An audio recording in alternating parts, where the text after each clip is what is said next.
இப்போ நீங்க பாக்குற இந்த மெய்சிலிர்க்க வைக்கும் தீமிதி திருவிழா எங்க நடந்ததுன்னு கேட்டீங்கன்னா ஆச்சரியப்பட்டு போவீங்க. இது ஒரு சிவன் கோவிலுங்க. நம்ம திருவண்ணாமலை அண்ணாமலையார் கோயில்ல தாங்க நடந்தது.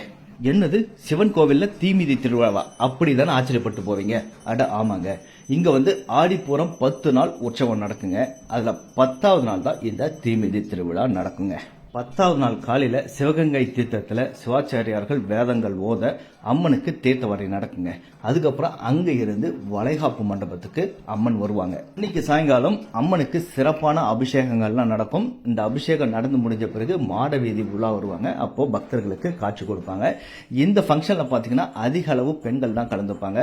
அது மட்டும் இல்லாம அவங்க வளையெல்லாம் வாங்கிட்டு அம்மனுக்கு சாத்துவாங்க.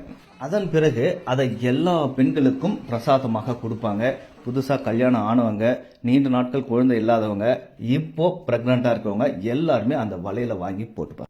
அம்மன் மாடவீதி சுத்தி வந்ததுக்கு அப்புறம் அம்மன் சன்னதிக்கு முன்னாடி அம்மனுக்கு திருக்கல்யாணம் நடக்குங்க. அதற்கு முன்னாடி இந்த தீமிதி திருவிழாவுக்கு தேவையான நெருப்பை தயார் செஞ்சுட்டு இருக்காங்க. இப்போ அம்மனுக்கு சிறப்பான அபிஷேகங்கள்லாம் முடிஞ்சு இப்போ திருக்கல்யாணம் நடக்குதுங்க. இப்போ தாலி கட்டும் வைபவம் நடந்துட்டு இருக்கு பாருங்க.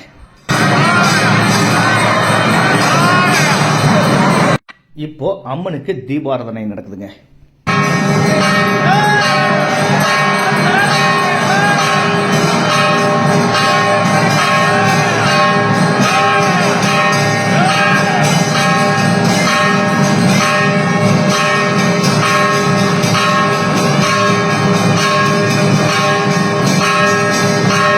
அம்மனுக்கு தீபாராதனை எல்லாம் முடிஞ்சதுக்கு அப்புறம் ரொம்ப சந்தோஷமா அந்த தீமிதி விழா நடக்கும் இல்லைங்களா, அதுக்கு முன்னாடி எழுந்தள்ளி அங்க இருக்கக்கூடிய எல்லாருக்கும் அருள் பாலிப்பாங்க.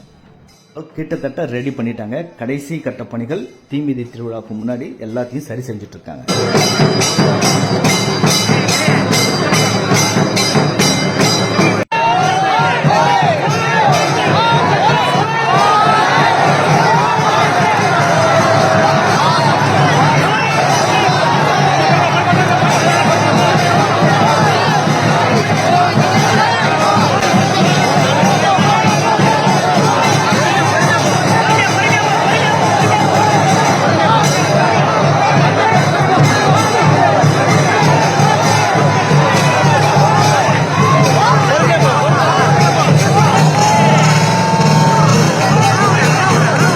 உண்மையிலுமே அதை பார்க்கும்போது ரொம்ப மெய்சிலிர்ப்பா இருந்தது. ஏன்னா நாங்கள் பக்கத்தில் போகும்போது என்னால் நிற்கவே முடியல. அந்த அளவுக்கு அனல்.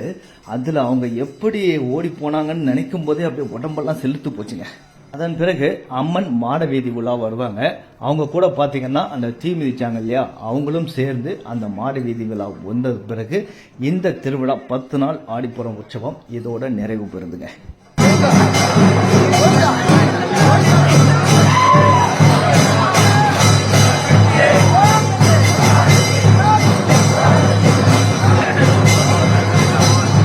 இந்த மாதிரி அப்டேட்ஸ் தெரிஞ்சுக்க நம்ம பேஜை ஃபாலோ பண்ணுங்க. ஃப்ரெண்ட்ஸ் அண்ட் ரிலேட்டிவ்ஸ்க்கு ஷேர் பண்ணுங்க. நன்றி, வணக்கம்.